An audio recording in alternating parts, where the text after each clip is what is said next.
You know that person who never complains at work, even when everything's falling apart. Who responds to chaos with a shrug and, "I've seen worse."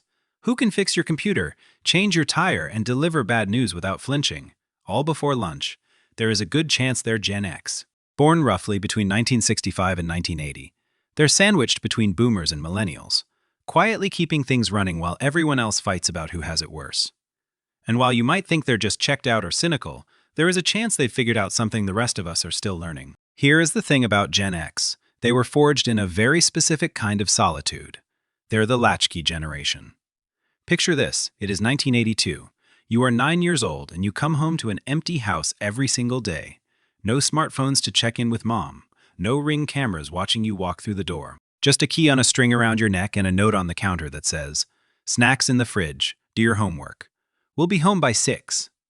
Studies show that by the mid-1980s, approximately 7 million American children between ages 5 and 13 were regularly unsupervised after school.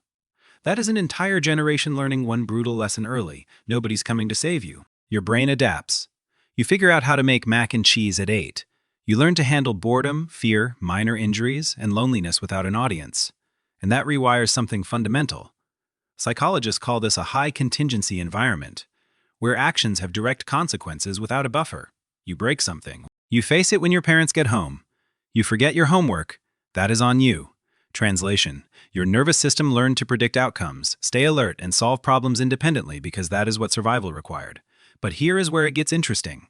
That self-reliance didn't just make Gen X capable, it made them allergic to dependence. When you spend your childhood learning that asking for help is pointless because no one's around to help, you don't just become independent, you become hyper-independent. You stop seeing vulnerability as strength and start seeing it as weakness.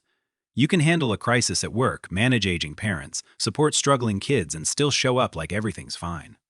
But inside, there is often a quiet isolation that comes from being the strong one for too long. Gen X also grew up watching promises break in real time.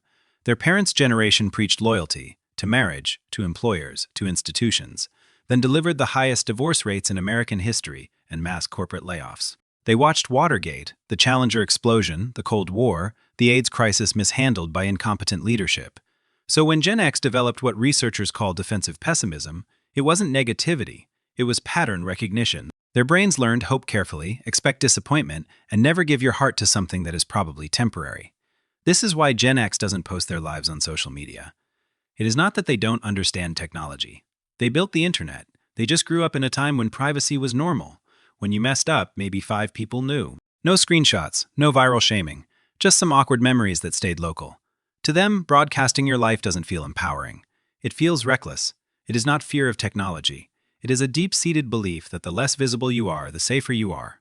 Let me ask you something. Why do you think Gen X became masters of irony and sarcasm? It is not cruelty. It is emotional packaging. When you grow up learning that feelings are inconvenient, that crying makes you weak, that fear makes you dramatic, you find other ways to express pain. You crack jokes. You keep things light. You create distance through humor before something can actually hurt you. Psychologists describe this as emotional minimalism. Not feeling less, but expressing less because expression was never safe. But here is the paradox. Gen X isn't emotionally cold. They're emotionally compressed.